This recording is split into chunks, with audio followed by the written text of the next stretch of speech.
Or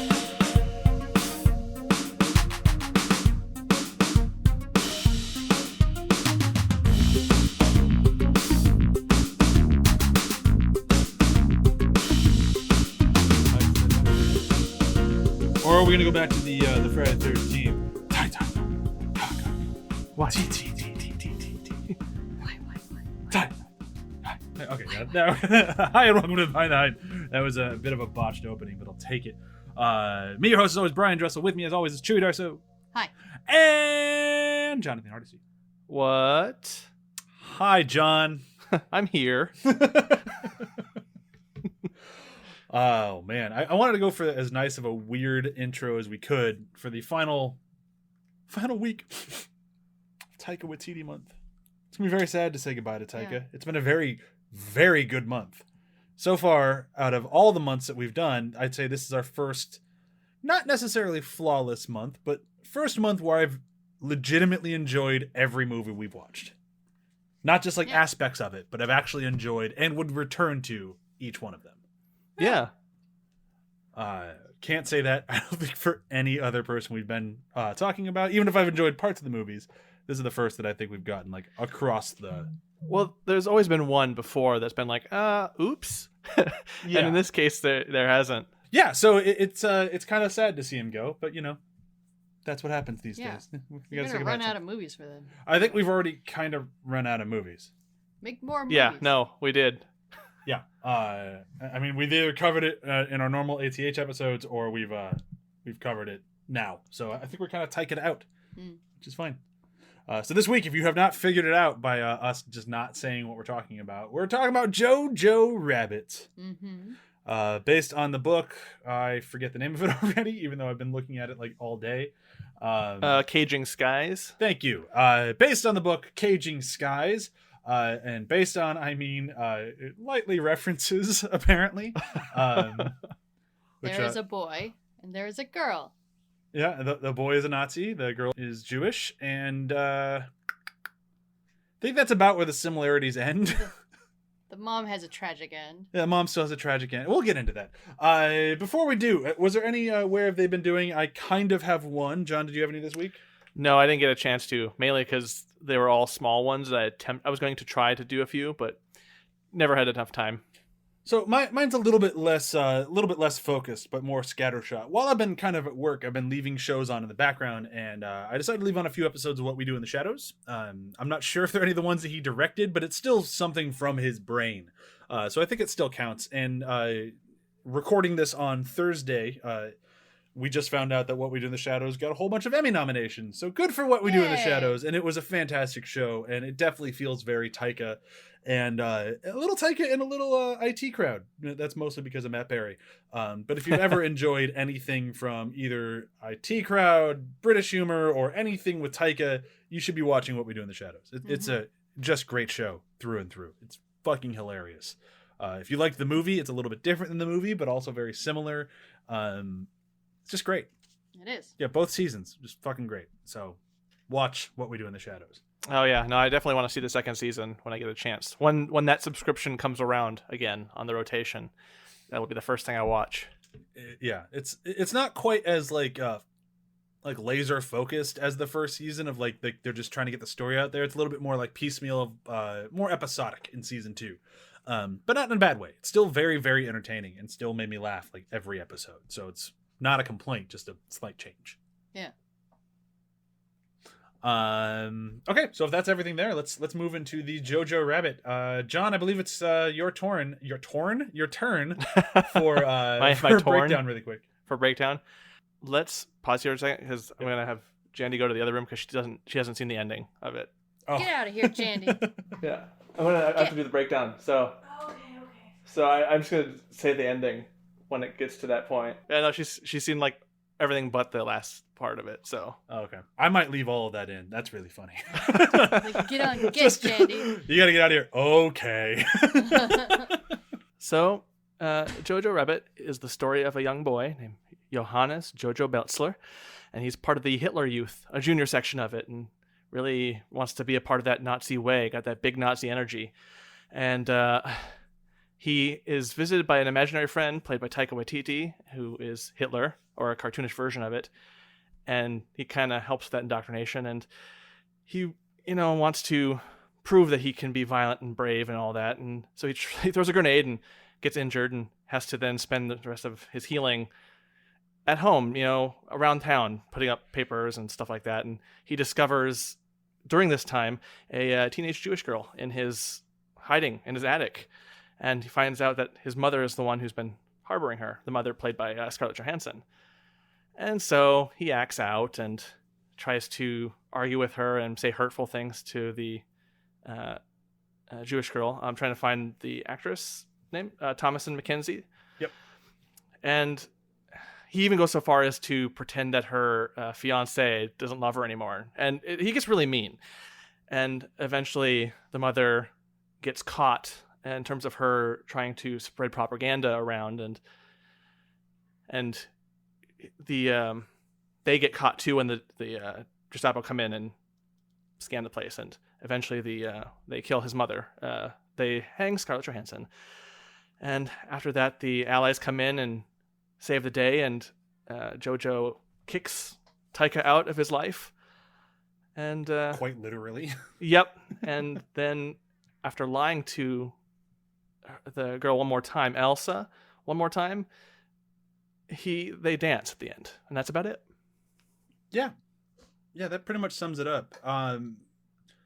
The difference with this week compared to, I think, last week when we were doing Hunt for Wilder People is I kind of want to start with the book this time. Last week, if you listened, and if you haven't, I recommend you go back and do so. We really got into the joy of how Taika took the book and then elevated it just to make it a little bit more Taika-y. From this one, and I don't have the direct quote here, but I've read a lot about it. Apparently at either CinemaCon or Comic-Con or something like that, somebody had asked Taika, like, what drew him to this book, and he basically said, I read about half of it and put it down, and then I started writing the script.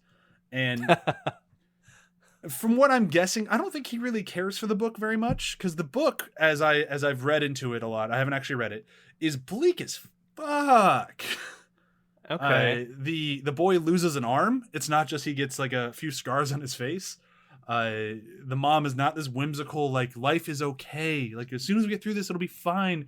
She's just kind of a normal mom. There is no imaginary Hitler whatsoever. And the biggest difference, and I think probably the biggest problem, is the time of the book is much longer. The kid starts as a kid and grows into a young man throughout the course of the story, and the majority of the story, the war is over, and he's lying to the Jewish girl in his wall about whether or not the war is still going, and he says it's we've won, you have to stay hidden, because he loves her and won't let her out. Totally different than the movie where it's like a 5-minute, like, no, we won the war. Oh, I feel really, really bad. Okay, no, that's fine. Yeah.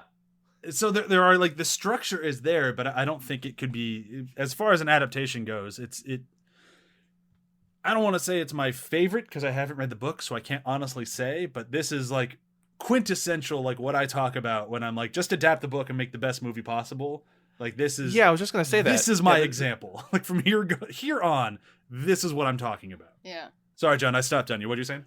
No, it was basically just agreeing with you, so it's all good. I mean, it was basically a very long-winded amen that, yeah, no, this is the type of adaptation as adaptation should be.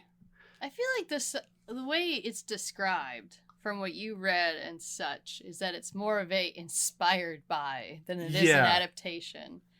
But I don't know the legalities of those sort of things. And I honestly, I think it's kind of a moot point to argue, because it's adapted from a book, therefore totally it's an adapted screenplay. Thing. Yeah, but it's like, okay, so the framework is there, but everything else is totally different. So when it comes down, like, say, Academy Awards, that would be where it would go. The other really interesting thing about this movie compared to the rest of the movies throughout the month is this is far and away his least well-reviewed movie and most highly, like, acclaimed movie at the same time, which I think is just insane. Yeah. Had more Academy Award nominations than any one of his movies, but it's sitting at like a 58 on Metacritic. Like, critics didn't really love it. They thought it was weird. Fine. I think it's one of those sort of things, kind of like King's Speech. Okay, I don't like the King's Speech. I know you don't like the King's Speech. I don't particularly like it either. I like this movie more, but this movie has more named actors. Sure. It has a storyline everyone's familiar with. It's Yeah. not tied to New Zealand or anything. Yeah. And it has amazing production design. Oh yeah, movie's gorgeous from the beginning. It's just a delight to watch, whether or not you like the script, which makes it more of a fodder for award season. Yeah, that's true. Because The King's Speech, that script was about as cookie cutter as you could get, but people adore it. My God, if you want a roadmap on how to fish for an Oscar, just watch King's Speech. Yeah. It hits every box it needs to hit. And I remember staring at that movie going, I don't care what's going on right now, but that wall, man, that's a beautiful wall. And I know exactly what wall you're talking about. And I haven't seen that movie since it came out. This movie, I cared more about the writing, the actors, and there's multiple moments where I'm like, that's a beautiful wall. Oh, there's like even a couch where she's like, that couch is gorgeous and looks so uncomfortable. Yeah, the big wooden couch with a couple cushions on it. Yeah, it's beautiful. I don't want to lay on it. So my guess though, and I'm just taking a guess here about why this movie maybe didn't resonate as well with critics as it did with the audience members and with the, later on the Academy, Hollywood Foreign Press, and yada yada yada. And I think it has a lot to do with the character of Hitler. Well, people love making fun of Hitler. No. You're misunderstanding. I'm not saying that it's bad to make fun of Hitler. Everyone loves making fun of Hitler. No, I didn't Fuck say it was that bad. dude. I love making fun of Hitler. No, I'm not saying that it's bad to make fun of Hitler. What I'm saying is that John, are you familiar with the show Moon Boy? I'm not familiar with Moon Boy. Okay, it was a British show about a young boy. Irish show. About a young boy who has an imaginary friend played by Chris O'Dowd. The show is hysterical, like through and through. Highly, highly, highly recommend Moon Boy. And the beginning third of this movie feels like Nazi Moon Boy. Okay. And I don't mean that as a knock against either thing. That's totally fine. The problem that I saw is that the fact of the matter is it's fucking Hitler. Like, this is the baddest dude that we know forever. So at some point, Hitler has to be Hitler. And he goes full Hitler. Like, he does his full stomp, he does his angry shouts, he does everything. But the long and the short of it is, I feel like they kind of ran out of ideas to do with the imaginary friend. Because I didn't see it as, when your breakdown, you mentioned that Hitler reinforced his indoctrination into the Nazis. I saw it more as a manifestation of his love of Nazis. Like, he loves Nazis so much, he imagines that Hitler's his best friend. Like, that's how fucking in he is. That it's just everything that he can imagine is the best thing in the world would be hanging out with Hitler. And as he is full-blown Nazi, Hitler's a lot of fun. And as he starts slipping, then Hitler is not as much fun. And as he's not as much fun, they just kind of start taking him out of the movie. About halfway in, he's only in... He's all over the front half of the movie. The back half, he's barely there. Yeah. Yeah, no. When he shows up at the end for the final confrontation, I was like, "Oh wait, I haven't seen you in a while." Yeah, I kind of forgot you were even in this. Like, yeah, because he wasn't as important to him anymore. Yeah, and I think that's fine. I just don't think that really ever. I don't think they hit it well enough. Like, I don't think that's the one thing I don't think they really nailed the landing on, of his reliance on his love of Hitler and how much he wants to be with Hitler and hang out with Hitler, and how he won't tell his best friend that he's his best friend because he's his number two. He's saving spot one for the Fuhrer. Like, this kid's so obsessed with him that it feels weird that we don't acknowledge the fact that he just starts letting him go. Like, we have like the very cookie cutter-esque scene of like, well, you two seem like you're getting along well. Like, that whole, we've seen it in like multiple movies of like the jealous best friend. Yeah. But beyond that, they just kind of stop. Yeah, and for a filmmaker so far who's been very like specific in these types of things, it does seem weird to just have the Taika Hitler just not be there, as opposed to just being off in the background maybe more often. Like, that was kind of what I was expecting based off of what little I knew from the ads and trailers going in. It's like, okay, this is gonna be more about that kind of back and forth between him and his imagination and working through that. And then it didn't. It just, there was a whole section that that just didn't have that. And it was it was weird. Yeah, I think that might lead into a little bit of that character just does not exist in the book. There is no imaginary friend. So maybe since that's the one major thing in this movie that was totally not in the book, as the story kind of needed to come to a close and start really kind of pushing towards the end of the mother gets caught, the girl almost gets caught, he has to become the full-blown man of the house, like all these things start ramping up, like they get invaded, everything just goes nuts. As that story really starts to sink in, the Taika-ness of the movie, like the imaginary friend, it doesn't really have room for it anymore. Yeah, and that's the sort of thing of like growing up, is you just don't acknowledge it, that he's letting go of his quote-unquote imaginary friend. Yeah, and that makes sense in the real world. I feel like in all of Taika's world, it's like real world plus. Like it's never quite there. It's always a slightly heightened. And since we're already slightly heightened, I feel like just letting it go, it felt like a bit of a misstep. It feels like they just kind of forgot a thread in the movie, and I think that might have something to do with its lower review scores. It doesn't really bother me very much. I'm sort of fine with it, like because like I didn't really even think about it. It's really just kind of been weighing on me. It kind of bothered me in the second half of the movie. I'm like, where did he go?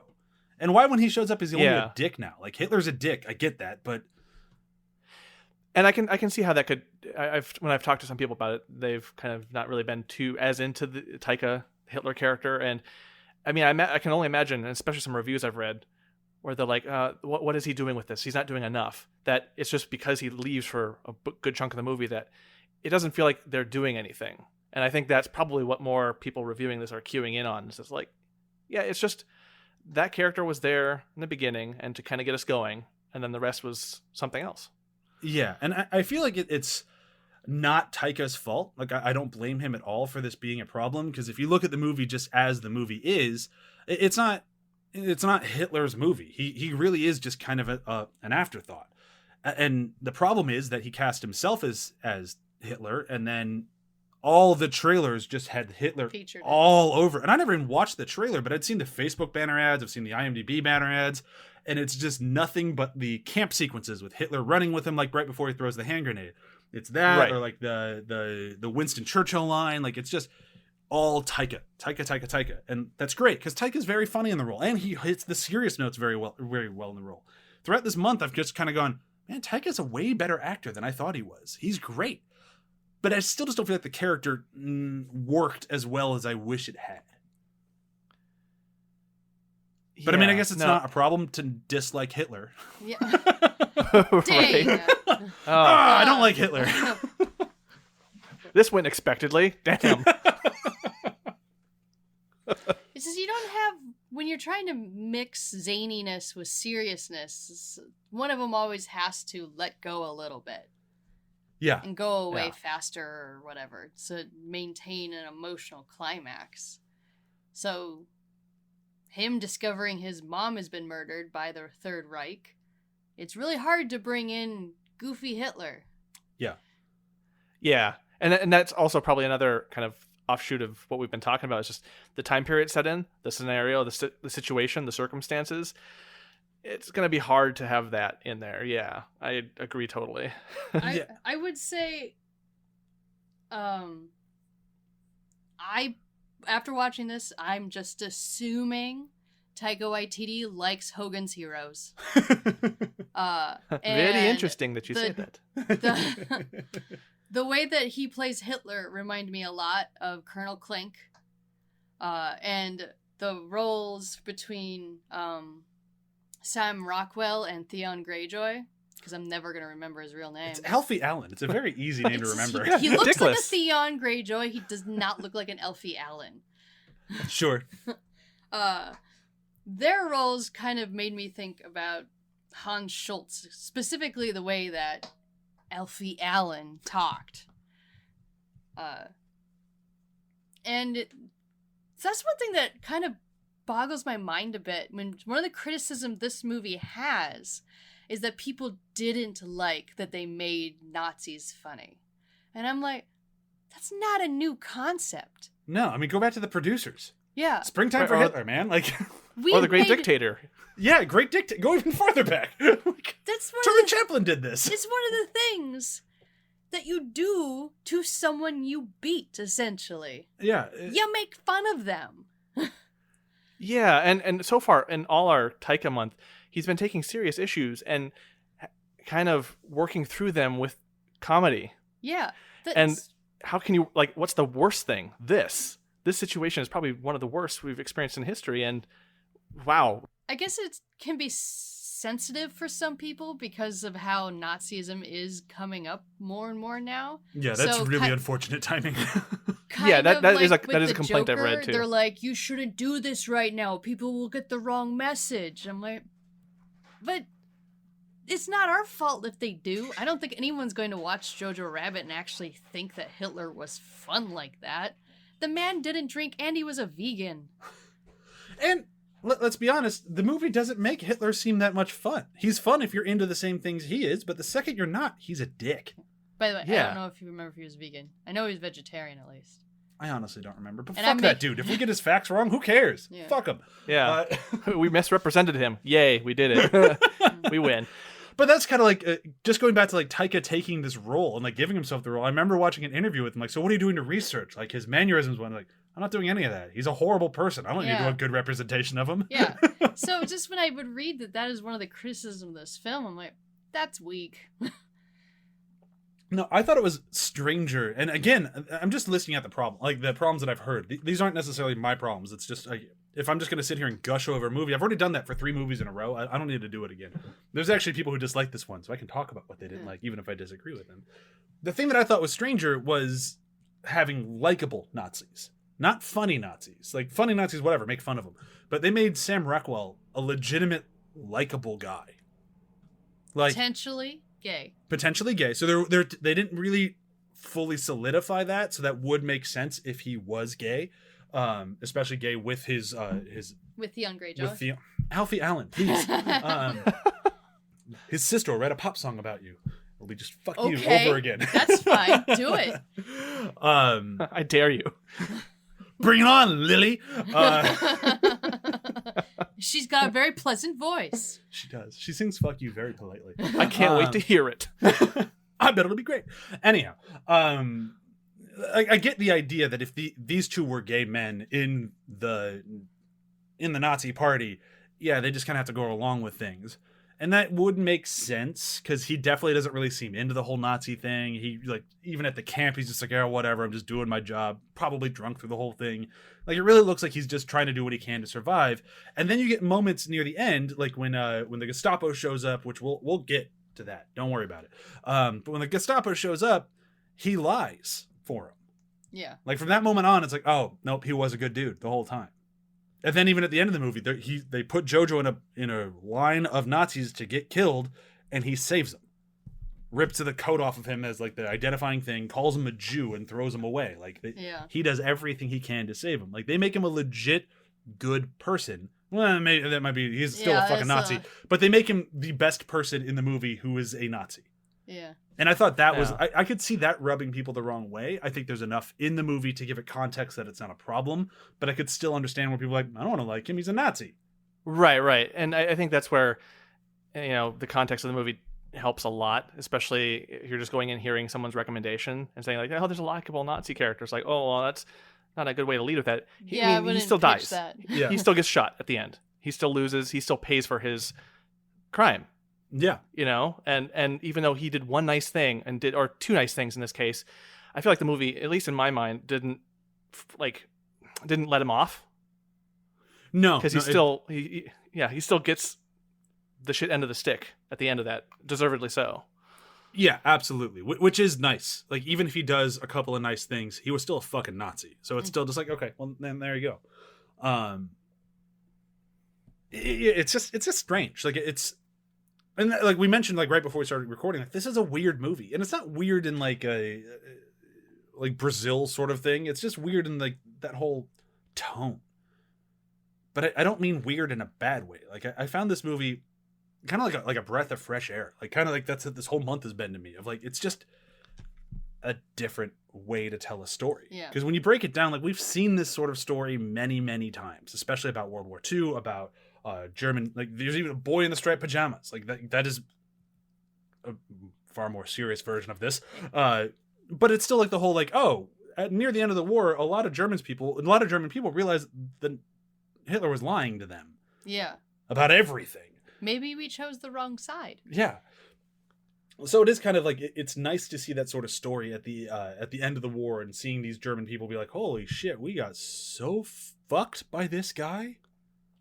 Like, I love his friend's line of, it's a pretty bad time to be a Nazi. So yeah. Yeah. But let's kind of move into the actors in this thing, because throughout this month, Taika's had a whole host of character actors, and I think this would be his first movie where we're pretty much reviewing about as close to an A-list cast as he's had. Yeah, I didn't really see any of his regulars in there. I didn't see any of them. But it would be weird to have any indigenous New Zealanders in Germany. Yeah, they wouldn't quite fit. I mean, granted, Right. he is one and he's playing Hitler, but he's the director, screenwriter. And he's an imaginary friend. So, yeah. And he still looked way too much like him. But, Makeup, haircut, little mustache, all it really takes. He's just a man who can't grow a full mustache. I love that fucking insult. Let's start with her. Thomasin McKenzie. She is one of those actors right now where if you throw a dart at most streaming services that I won't name, you'll find a movie with her in it. Like, she is fucking everywhere right now, and good for her. Yeah, good for her. But it also like left me being like, because I haven't seen a lot of these, I'm like, I've seen her somewhere before. Like that was me the whole movie. I was like, yeah, she's so familiar, and I probably have seen a movie that she's in. I just don't realize it. And I don't mean to take shots at her because she's a very talented actress, but like most of the roles that I've seen her in, they've been kind of samey. Like you can kind of see the roles that her agents and her people are trying to put her for. Like, even if like she's in like a medieval movie, it's still a similar sort of character that she'll play elsewhere. And that's not really a problem. I get that, get your face out there, get seen. But this movie, I have to say, like, her character was different. She did a better job with it. Like, this was the most impressed I've been with her so far. He might be one of the stronger directors that she's worked with. That's possible. I mean, I haven't seen any of the other things, so I don't want to dig at any of the directors. But no, but Taika's an incredibly strong voice, so I Yeah. can see that. And it's just casting alone. I mean, just she he knew the chemistry. and she just kind of looks like a female version of Timothy Chalamet to me. Okay. Just really tall, skinny, and wispy. They are in a movie together. But yeah, I thought she was great. I thought she was a lot of fun. She hit her serious moments great. She hit her funny moments great. Every moment when Jojo's trying to write his book and she just starts going on this like total bullshit tirades, like, and he's asking like, "Where are your hordes?" And she's like, "Oh, I'm too young, they haven't grown in yet." She's just like, Right. She's matching him every step, and it's a joy to watch. It's like, oh wow, she's got your number. I started to remember all the things that I remember hearing that people used to say about Jews. I'm like, they lay eggs. I'm like, Oh my what? god. So, what? No. Yeah. But yeah, the two kids worked really well together, and even though I hated seeing Jojo be mean to her, and I liked seeing her get kind of the upper hand on him, but like I was immensely interested in their interaction, and I think a lot of it was because of how she was playing her role.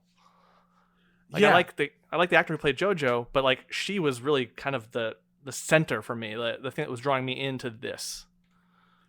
She just played like a just completely destroyed young girl with an infinite amount of patience. Like, it's not the easiest role to pull off, and I think she did an incredible job. And that's not saying anything bad about Jojo. Like, this was his first movie. This is his debut, and he's keeping pace with Scarlett Johansson, with Taika Waititi, with Sam Rockwell. Like, this kid is up with some of the biggest names in Hollywood right now, and he's holding his own. He delivered a great performance. Like, this kid was fantastic. He couldn't do a German accent. No, but a lot of them didn't even try. Some did. Some did and kind of stopped. Sam Yeah. Rockwell's is all over the fucking Yeah. place. I actually kind of appreciated that as a meta text to it too. Like, even the Taika, like, I'm not researching my portrayal. It's like, no, yeah, don't do the accents if you don't want to. Whatever. Yeah, like, It feels, Scarlett's comes anarchic. and goes for the most part. It's more consistent than Sam Rockwell's, but it's like squishy. We never mentioned Rebel Wilson.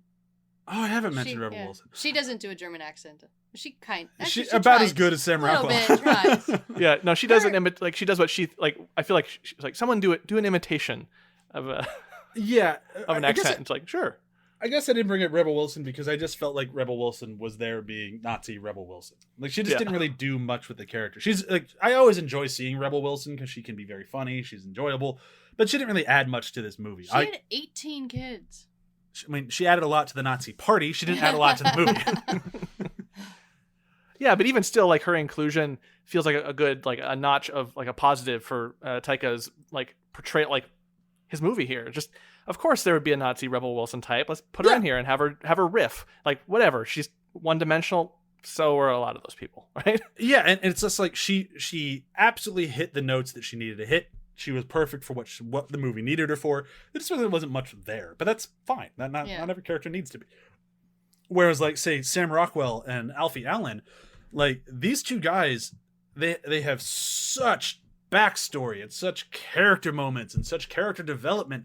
With, I would probably say, around 30 lines in the movie. Yeah, Alfie Allen maybe have 5. Yeah, he really doesn't have very many. But you get so much character out of them just from facial expressions, mannerisms. Like, these two guys were just unbelievable all the way through. Yeah. Remember in the beginning of the episode where I said I wasn't just going to gush about it the whole time? Gush. Whoops.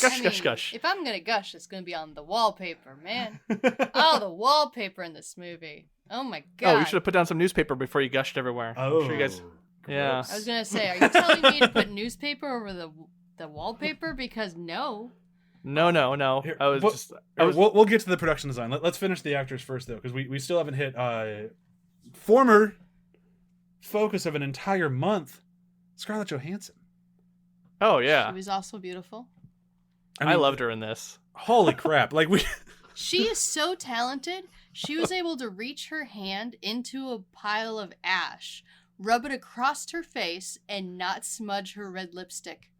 Make a perfect beard. Yeah. She's an amazing mother. Amazing. I even love that scene just that where scene is so good. Like, but like we did I feel bad we didn't use Scarlett Johansson, and I don't think we had a single movie that had this level of like quality acting. Like, and I'm not saying that she was bad in the movies we covered, but holy crap, was she good in this? Yeah, and I'd seen this before, like as we were doing that month of Scarlett Johansson, so I was like, oh, I feel bad. Like this is my favorite one of hers out of the month that we did. You know what? We still got to it. We got to it. Yeah, I mean, and we were trying to just do a wide spectrum of her career, and by doing so, we just kind of picked the bottom of the barrel left and right. But this one was a different character for her. She had to play a whimsical mother who was very aware of the world around her, but is just trying to keep things nice. And still stand up against fascism. Yeah, like she was a very classy Antifa. Yeah. She was just an amazing woman. Like, Scarlett Johansson just played an amazing person and did it, like, perfectly. Like, I wish she had gotten more cred for this movie, because I feel like the award season got so stuck with a different movie that she was in that people kind of forgot about this one. And between the two, I'd probably watch this one again. But she's more of a supporting role in this movie than a leading. That's true. Why they No, went. that's true. But yeah, so she was great. I think every scene she was in was fun, like, for the most part. I really liked her green cardigan thing. Yeah, her costumes were good. It kind of looked like wallpaper a little bit. I'd totally wear it. So, now, John, when you watched this the first time, you didn't know anything about it. I know I didn't either. Did you see her death coming?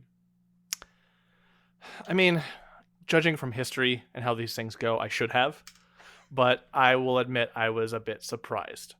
Again, but like there's clues in the movie where I should have caught on, where they first approached the scene, like where those people hanging in the beginning, and they're like they kind of pointed out. I was like, well, that's gonna come back.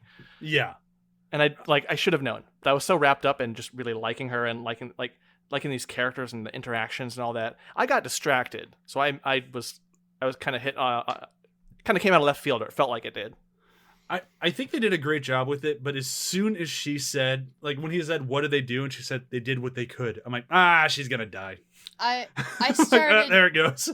I started to feel it when they were at the pool, and then she stepped down next to him, and her shoes felt featured. Yeah. And then she was dancing with him outside in the grass, and her shoes were featured again. I'm like, yeah. And then the moment he's watching that butterfly, and then he's moving along the ground with the butter. I'm like, no, he's gonna find her shoes hanging. Yep. I did say to myself, there she is. Yeah, I did say to myself during that scene where she's dancing on the walls, like, man, they're building up this. I hope she's not going to die. And then I just promptly ignored it because I was so taken in by the scene. Like, I feel like it's one of those like way back in the day in film school when like my first class of like development and pre-production, my teacher's like, well, the bad news is, all you film students, is that movies are effectively ruined for you from here on out because you will know every twist coming because you're about to study them. And it's moments like that where I'm like, fuck, he was right. Damn it. Ruined. No, I still have fun with them, but it's true where it's like I've spent so much time trying to dissect movies that when I see something like this, I just immediately go, oh, that's foreshadowing to her. She's going to die. Boo. Damn it. Right. But I guess in a point in Taika's favor again, it's for someone like me who's had that same education, I got pulled in. Like that didn't matter. That I kind of was worried about it, but kind of thinking like, oh, the clues were all there and pretty obvious. I still was like taken in by the movie enough. Yeah, which just speaks volumes to the quality of filmmaking.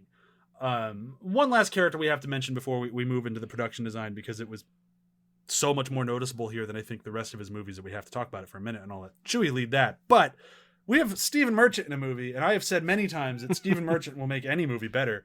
And holy fuck, did he play a creep in this movie. You know what? If they do a live-action version of Venture Brothers, he needs to play one of the accountants. Oh, yes. Can you just imagine him floating into a room smiling at you? There's too many characters that he could play in Venture Brothers. Like, he just had to pop up a lot. Actually, like he should play them. Like, he should play every single one you're thinking of, Brian. That would be actually be really funny. The moment they opened the door to Stephen Merchant and his little Gestapo, it made me think of the accountants. Yeah. I mean, Venture Brothers has ruined that sort of stuff for me a little bit, but yeah, the whole menacing yet funny yet like with the teeth bared, I'm going to eat you up type of persona he had during that walking through his Jojo's house. I'm like, that was an amazing sequence. Like Stephen Merchant just for like half a second, he's like, oh yeah, you guys have a nice movie going on here, but do you mind if I steal the whole fucking show for about 3 minutes? Okay, cool. You guys can have your movie back. I'm going to leave. It's just like, whoa. I'm trying to make a joke about leaving his mom hanging. Yeah, like I said, the guy steals the whole movie for the whole, like every second he's on screen, it's like, oh shit, he's good as this. I'd almost feel a little frightened of him now. No wonder the imaginary friend wasn't around. Like, Stephen Merchant, that's the reason. But everything about that scene, like that scene is so fucking good of just, you just have this pit of dread in your stomach the whole time. Because as soon as you hear the door knock, it's like, oh, Gestapo. You know it is. So she goes and hides, quote unquote. And he just has to walk around with these people while knowing that he's hiding a Jewish person in his house that he is telling himself he's not okay with, even though he very much is. So just the inner turmoil. And then the second he gets called out and not having his knife, and she's standing there and she's like, holy shit. Everything about this. And on top of all of this, you have the moment with her where he says Heil Hitler to her, and she's forced to say Heil Hitler. She has to say Heil Hitler as a Jewish woman. And you can just see the pain on her face as she has to say it every time, and she just crushes it. And at the same time, within 2 minutes of that moment, that horribly sad moment, we had one of the funniest, like, doctor, like callbacks I've ever seen. Heil Hitler, Heil Hitler, Heil Hitler, Heil Hitler. And as soon as like, it starts the second time, and then as soon as it goes for the third time, it's like, holy fuck, come on, this is man. ridiculous. That is too much. So good. All right, I like this movie. It's a good movie. All right, I'm exhausted from talking. Chewie, how's the production design in this? Well funded. The end of the review right there. What a review. They had money. They had so much money. You can't tell me they didn't have money for this movie. I mean, it's a period film, and it's definitely set in one of the periods where I personally find it to be beautiful. Lots of terrible things happened in the 40s. Was there terrible wallpaper? No. There was beautiful mixture of Art Deco with Art Nouveau, kind of all throughout this whole thing. Of course, it leaned more on Art Deco because that was a little more of the time, but still, beautiful. The use of green, beautiful. Who cares if it's filled with arsenic? You're going to be fine. For the record, you're not fine if you digest Just arsenic. Just don't lick your wallpaper. Right. Heard it here It first. seems fairly don't lick easy your wall. enough. Tastes like boysenberry. Oh, I died. The schnozberries taste like ugh. I just Right. liked how they also the juxtaposition. Like his house is opulent. I don't know what job his dad had before he disappeared, but it doesn't seem like his mom has a job. They just seem to have money because they have a beautiful house. Right. Multiple floors, filled to the teeth with just velvet and deep colors and everything, and Oh. rich woods. George Costanza would be so in love with that place. It is just gorgeous. And then It's like that HGTV show where they go around this big house, like, our budget's like, 600,000. What's your job? I sell turnips. I still don't understand why people post about how much their turnips cost on Facebook, and I really don't have interest in knowing, but it's silly. I like that you had to say that because John could definitely answer that I know, question. because he's posted about how much his turnips are going for. And it's a sharing. It sounds okay, like a never mind. euphemism We got a movie to for something discuss. else. Jeez. John, we don't want to buy your turnips. Put them away. I'm just imagining John going door to door. Turnips? I heard this is what the kids are doing. It's like, no, it's an Animal Crossing thing. So you don't want my turnips? It's a very I need to fair buy a price. house here in California. Even so, okay, juxtaposition with how lush and deep his house is, and then you come out the door and it is kind of just washed out. They did not over decorate the street. All the colors are very subdued. It's thinned out. It really makes it feel like it's a city that has been stripped a bit by the war. And then you get to the part where they're fighting and the people, the citizens, picking up these guns and rocket launchers. They don't look like they should be doing this. No, I mean, you have the child soldier, his best friend, who Child drops a soldier. rocket launcher and blows up a building. And then you have people, like a guy in a full three-piece suit almost. He's got a freaking Nazi helmet on, but he's running out into this war trying to fight. Women in their dresses trying to fight, and they're just surrounded by rubble. I love the juxtaposition with that. I love the juxtapositions in this movie because you don't see that in other Nazi movies, any war movies about the citizens having to defend their city because there's no soldiers left. Yeah. And they're just in their normal everyday clothes, surrounded by blood and rubble and smoke and bloodshed. It's just like, it was great. Yeah. It's tough to say, like, I'm trying to find a word. It's his best work. Like, it's just hands down, like, it's his best work. It might because he had more funding. Maybe it's just because it's one of those better, things where someone gets to stretch their legs even more than they did before because they have good funding. Yeah. It's not like something... John Wick is a very good franchise, but I feel like they went down in quality when they got more money. Yeah, when they had to Right. stop being creative about how to make it cool, just, when they couldn't throw money at the problem, they had to be more creative. Yeah. And this one is Right. the opposite of... Right. I feel like he's still being creative, still so much attention to detail with the performance of his actors, the quality of his shots, and then the use of his money to fill this world in lush detail. I just like, it's great. Yeah. I hope Yeah, he continues to use all of his funding and skills and everything and just keep getting grander. Yeah. This gives me faith. This movie gives me faith that he'll do that because the normal trajectory is just like the John Wick problem you mentioned. More money means less. I mean, it's still flashy. John Wick is still fun. I just think the first movie is the better one of all three. I haven't even seen the third one, so I don't know. Yeah. But I'm sure you're right. But to your point, like each of the Taika movies we've seen this month have been good. Like there hasn't, like, the only thing that's changed is the money, and it still remains good, even toward an upward trend. So, like, I don't know, that fills me with a lot of warm fuzzies. Yeah, and it's one of those things where, like, don't get me wrong, I am stupidly excited for Thor: Love and Thunder. I am crazy excited for that movie. I think it's going to be great. I love that there's going to be more Thor. There's a part of me that's just like, yeah, fuck all you Marvel nerds who said that Thor was the worst one. Who's the only one who got a part 4? Huh? Like, I'm very, very proud of all that. But I am so much more excited for whatever he does next that's not part of a larger franchise, because I love his voice so much, and as great as it is doing these things that are established, I love the originality of it. I'm so excited to see what he does in the future. But with that, I think we've kind of circled as much as we can talk about this thing, so I think it's time to move into favorite parts. Favorite parts.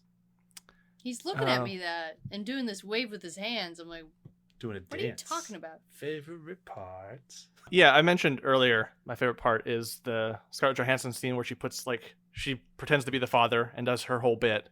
I don't know, that got me emotional, actually, and I really appreciated it. I thought she did such a good job, and it just really zeroed in on a lot of different things I liked about this movie. Mine's a little different. I think your scene is fantastic. Although I sadly have to agree with Chewie. The fact that she doesn't get any soot on her lips did take me out of the moment just a little bit, because I'm like, you just wiped a hand in your face and I can see the outline between lipstick and soot. Like I can see it. Damn you, HDTVs! She's perfect. Yeah, see that level of skill at not messing that up really got me emotional. Yeah, I think that scene's great. I love it. But my favorite scene has to be, I would call it the emotional climax of the movie, which is weird because I don't think it's his mom dying. I think the emotional climax is his reaction to his mom dying. And that is coming home. He has to kill the Jewish girl in his house because without her, maybe his mom would still be alive. He's wrong. Like, he should know that he's wrong. She wasn't killed for hiding a Jewish woman. She was killed for spreading Free Germany propaganda. Like, that's why they knew that it was her. She even had one of her Free Germany propaganda things stapled to her leg. Mm-hmm. I had to look up what that meant because I don't read German. But I think the moment that he comes home and she sees him and he has his knife and he goes up and he fucking stabs her. Like, she sees that it's coming. Like, there's not a word spoken, but she knows what happened. And it's just this unbelievably powerful moment. And both acting is just as good as I've seen in any fucking movie. These two kids just crush that scene. And he comes in, he's got a tear-streaked face, he looks mad as hell, and he's holding his knife, and he goes up and stabs her in the shoulder. Only about an inch in, like, she's gonna be fine. He probably doesn't have the strength to actually stab her. And she is stopping him at the same time, but he still got her. And then he just walks away, makes about 10 feet, and just collapses on the ground. It's pretty much a dialogue-less scene, and it says so much, and it's just impeccably well done. Love that moment. As sad as it is, it's very, very hard to watch, but it's still, filmmaking alone made me just love it. I have a hard time choosing a favorite moment of this movie, honestly. Yeah. I love the moment when Elsa and Rosie are talking, which that's Scarlett Johansson and Thomasin McKenzie, about being like her getting a chance to grow up to be a woman. And what she could do. Oh my god! With having a life, essentially. Scarlett Johansson just nails that. Just as she's nails leaving. that Did scene. you do all those things? No, I never looked a tiger in the eye. But then I liked the comedic moment. I appreciated near the end of the very serious end of this movie was Rebel Wilson putting a grenade on a kid and telling him to go hug an American. I was like, oh, goodness me. And then such a serious moment, but you got me there. That's funny. Yeah. She's killing kids. This war is over. She's just taking whoever she can with her. Oh, man. So double features. I've had mine since about 10 minutes into this movie. And my double feature is going to be real fucking bleak. And I apologize if anybody actually does this, but it's got to be Life is Beautiful. I think that's the only answer here. It's two very different takes on how to make the end of World War II somewhat lighthearted and how to try to laugh through your pain. They do very different approaches to it, but I think these movies would pair very well. Here is the German perspective and here's the Jewish perspective. And neither movie ends happily. You will be in a ball of tears in both of them. But I think it'd be a very interesting pairing. I would go with one of the movies about World War II that affected me the most in my life. Europa Europa from 1990. Sticking with the very bleak. Oh, yes. Not fun. Fun is not a word you use for that movie. But it is about a young Jewish boy who gets separated from his family and ends up going to one of these Nazi camps because they mistake him for being of the Aryan race. And the whole movie, he starts to be very conflicted between the Nazis he gets to know that he actually likes and starts to want to be brothers with, and then the conflict of he's Jewish and they're telling him to kill other Jewish people just for that. And it is incredibly emotionally affecting and has a glimmer of joy at the end. I'll say that. Because the war ends. The war ends in this movie too, but he gets something else at the end. I won't totally ruin the ending of that movie if you ever watch it. But yeah, I'd maybe watch Europa first and then watch this movie so you could feel a little bit better. But be depressed and then be slightly less depressed. Right. Oh man, you guys John, are going the way I would like. You guys went the way I would normally go. Go super depressed to this, which is less depressing. But I'm gonna go actually predictably, The Great Dictator, just because that.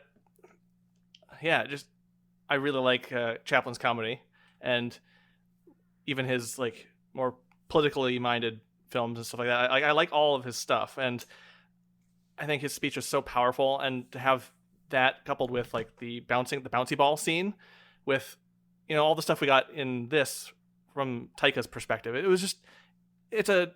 would be a nice through line in terms of the comedy trying to take power and away from the evil. Yeah, I like that. So at the end of every month here, we've been doing a pretty good wrap up of what we learned about this filmmaker, and this month I feel like it's a little different because we were a little more conscious about the filmmaker, I think, throughout. So I don't really have as much of a wrap up here, but there is something that I wouldn't necessarily like to redact, but kind of mention that in the beginning of the month we were pretty not hard on Taika, but a little hard on Taika for having the how do we word it? The tragic doofus. Tragic doofus. Which still works into Jojo Rabbit. It's still there a little bit, but I feel like it's not as fun. No. But what I was going to say is we kind of hammered him for it. And I believe we even brought up Thor and stuff. But I feel as the month went on, he never really lost it, but he learned how to actually massage that muscle and use it differently. Oh, yeah. So it was no longer just look at Tragic Doofus. Tragic Doofus does this. Throughout his career, he took that story and that character and melded it into totally different characters every time. And I'm very impressed by Taika for that. He's made it into his personal archetype. Yeah. Was there any other big learning things from Taika that you guys took throughout this month, or are we good to move into promotions for next month? No, I think you covered it. I would just echo what you said, and just it was cool to see those problems we had in the beginning. Just he worked them through like a growing filmmaker who has found his own voice and is really evolving his style and his skill. It's cool to see that trajectory just continue upward instead of plateau. Yeah. It's really especially because as we've done all of these months so far, and I would say all of them with the exception of Scarlett Johansson because we did that one a little differently, but everyone else, as we went on with their career, the quality of the films seemed to kind of go down. And with Taika, I feel like every week this month we've gone, man, that was better than last week. Oh, that was better than last week. Holy shit, this guy just keeps getting better. And that is so exciting for a young-ish film director. And I'm just incredibly excited for everything coming forward. Yeah. Doctor. I almost just did the one from this movie, but I just don't really want to. I couldn't. It's uncomfortable to say. I couldn't. In your apartment where people might hear you. The fuck are our neighbors talking about? Yeah. There was a part of me that got worried just watching the movie with our window open. I'm like, should we close this? Jeez. You just hear somebody like, what the fuck are you watching? Jojo Rabbit. Oh, okay. Enjoy it. It's funny, but this. But, turn it down. I don't believe in any of this. We know Nazis are bad. Moving ever so quickly along to a total change of pace. Next month on Behind the Hype, we're changing things up a little bit, like I mentioned last week. We are not focusing on one person. Sorry.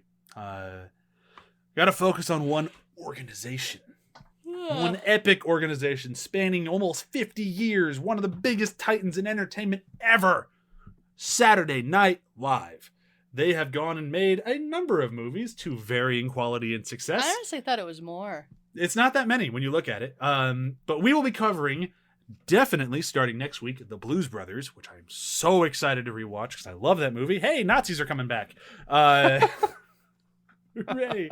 And then after that, we'll be covering any of the following. I'm not 100% sure which ones yet. Wayne's World, Coneheads, Wayne's World 2, It's Pat, Stuart Saves His Family. We will not cover Blues Brothers 2000. I will say that right now. I'm not watching that garbage again. Maybe in where have they been doing. A Night at the Roxbury Superstar, Ladies Man, and last but most certainly not least, MacGruber. I'm not sure which of the other three will do, but we will start things off next week with Blues Brothers, and I am excited about it. Yeah. Holy shit, do I like that movie. You know, I've never seen Coneheads. You've never seen? Okay, where Coneheads will be, okay. I'm not sure That'll we'll be the second one. third episode, but we'll definitely do Coneheads. Do they eat cats, or is that the Elfie thing? They fight a Rancor. What? Yeah, you got to see Coneheads. Yeah, Coneheads is pretty delightful. It's a bad movie, but that's gonna be a lot of movies next month. It's gonna be bad but fun, which will be totally different than this month. So that'll be kind of a nice change of change of pace. All right, we're tired and it's getting hot in here. So let's do some plugs. athpod.com for this show and every other show, including starting on Monday, the new podcast coming to the ATH network. Welcome to You Are Doom, the Frisky Dingo Show, and I am so excited to get started with that. It's gonna be a blast. That's it from me. Chewy, what you plugging? Superstore. Superstore. John? I love it. That should be the opening credits now. No, That should just be every commercial. Just Chewy's Superstore. Superstore. Just clips from the show happening. Superstore. I would get 2 subscriptions to Hulu to watch Superstore because of that. Like, I would. 2 of them. But yeah. For me, it's Demon Days every week, every Wednesday, where it's a tabletop podcast, actual play about tiefling or demonkin, and we're just having a blast. It's super fun. Superstore? Superstore? Super fun. Superstore. I'm tired, okay? My eyes are wide. Clearly. I chased our child around a bathroom for, I don't know how many laps. You did it for a solid 25 minutes. It was very strange. And I'm not going to explain any of that. And we're just going to start saying, thank you so much, everyone, for listening, and bye. Bye. Bye.